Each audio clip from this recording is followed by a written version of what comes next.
आपके स्क्रीन पे discipline, next आपका प्रिंसिपल ऑफ मैनेजमेंट में नेक्स्ट इम्पॉर्टेंट आपका प्रिंसिपल्स है डिसिप्लिन। इसके पहले आपको हम प्रिंसिपल्स ऑफ मैनेजमेंट में division of work and authority and responsibility के बारे में बता चुके हैं। आइए डिसिप्लिन के बारे में समझते हैं। Discipline refers to following code of conduct, rules, regulations of employment agreement. Second, good superior at all levels. Third, clear and fair agreements among subordinates and superior. Fourth, meeting commitments at all levels. And next, judicious application of penalties. आइए इनको one by one समझते हैं। पहला आपका बोल रहा है कि डिसिप्लिन का मतलब होता है कि following code of conduct, rules, regulations of employment agreement. जो भी आपका एम्प्लॉयमेंट एग्रीमेंट होता है उसके जो भी कोड ऑफ कंडक्ट हैं, जो भी रूल्स रेगुलेशंस हैं, उनको फॉलो करना।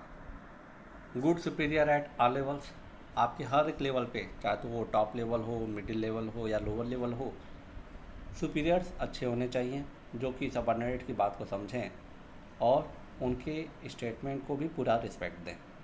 Clear and fair agreement among the subordinate and superior, इसके साथ साथ सबऑर्डिनेट और सुपीरियर में जो एग्रीमेंट है, जो बातें होनी चाहिए, ठीक है, जो भी काम होना चाहिए वो क्लियर और फेयर होना चाहिए। Meeting commitments at all levels, यदि कोई भी लेवल ऑफ मैनेजमेंट कोई कमिटमेंट करता है तो उस कमिटमेंट को उसको पूरा करना चाहिए, चाहे तो टॉप लेवल के द्वारा हो, चाहे तो मिडिल लेवल के द्वारा हो, चाहे तो लोअर लेवल मैनेजमेंट के द्वारा हो। जुडिशियस एप्लीकेशन ऑफ पेनाल्टीज, उसके साथ साथ यदि पेनाल्टीज लगाना है तो वहाँ पे आपको अच्छी तरीके से, विवेकपूर्ण तरीके से, एक कॉमन सेंस यूज करते हुए आपको पेनाल्टीज को वहाँ पे अप्लाई करना चाहिए। बिना कॉमन सेंस के यदि आप पेनाल्टीज को अप्लाई करेंगे तो हो सकता है वो आपके ऑर्गेनाइजेशन को, आपके वर्क कल्चर को हैम्पर करे।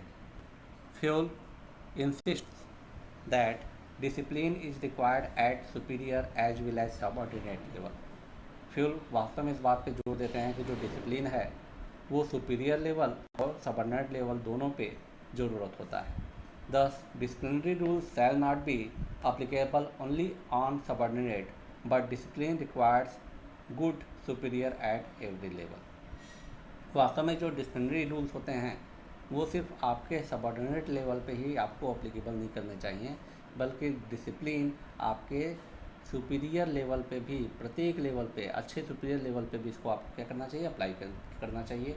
Clear and fair agreement between superior and subordinate and judicious application of penalties. उसके साथ साथ सुपीरियर और सबऑर्डिनेट के बीच में जो भी समझौता हो, जो भी एग्रीमेंट हो, जो भी बातें हों, वो क्लियर एंड फेयर होनी चाहिए। और उसके साथ साथ पेनाल्टीज, यदि कुछ रॉन्ग हो भी रहा है तो उस पेनाल्टीज को कॉमन सेंस यूज करते हुए उस पेनाल्टीज को अप्लाई करना चाहिए। जैसे एग्जांपल के तौर पे, the employee must honour their commitments toward the organisation by working effectively and efficiently. कोई भी आपका वर्कर है, एम्प्लॉई है, वास्तव में यदि आपके ऑर्गेनाइजेशन के लिए इफिशिएंटली और इफेक्टिवली काम कर रहा है तो उसका पर्याप्त सम्मान होना चाहिए, पूरा उसका रिस्पेक्ट होना चाहिए, ऑनर होना चाहिए। On the other hand, superior must also meet their commitment by meeting their promise of increment, promotions, wage revisions etcetera.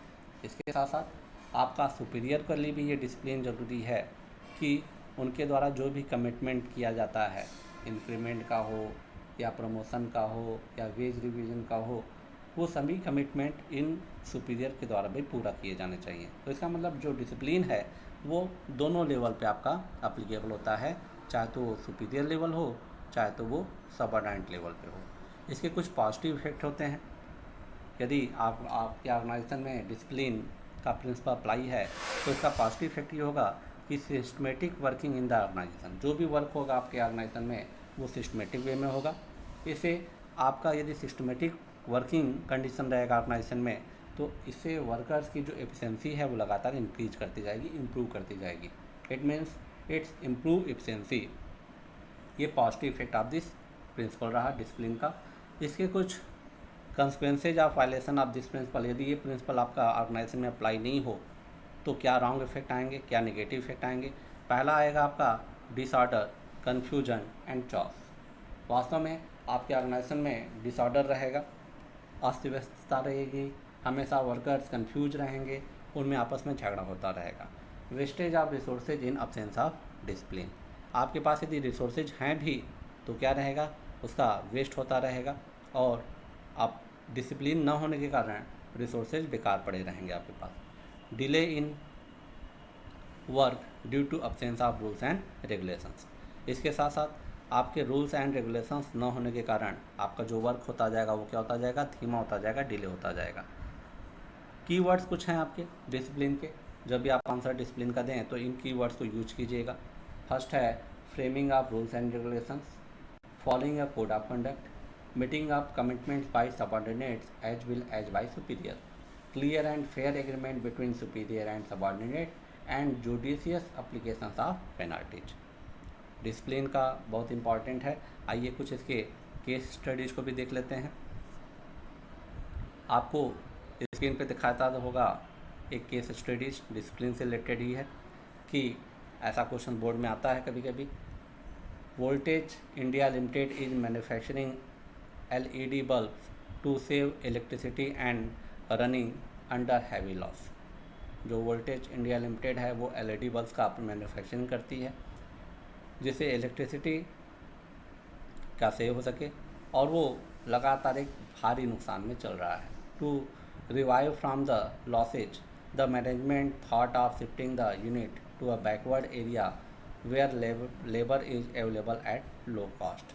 वास्तव में लॉसेज से बचने के लिए, लॉसेज से बाहर निकलने के लिए जो मैनेजमेंट है वो ये सोचता है कि अपने यूनिट को बैकवर्ड एरिया में, जहाँ पे हमारे पास लेबर्स लो कॉस्ट पे अवेलेबल हैं, वहाँ पे शिफ्ट होना चाहिए। The management also ask the workers to work overtime without any additional payment and promise to increase to wages of the workers after achieving its mission।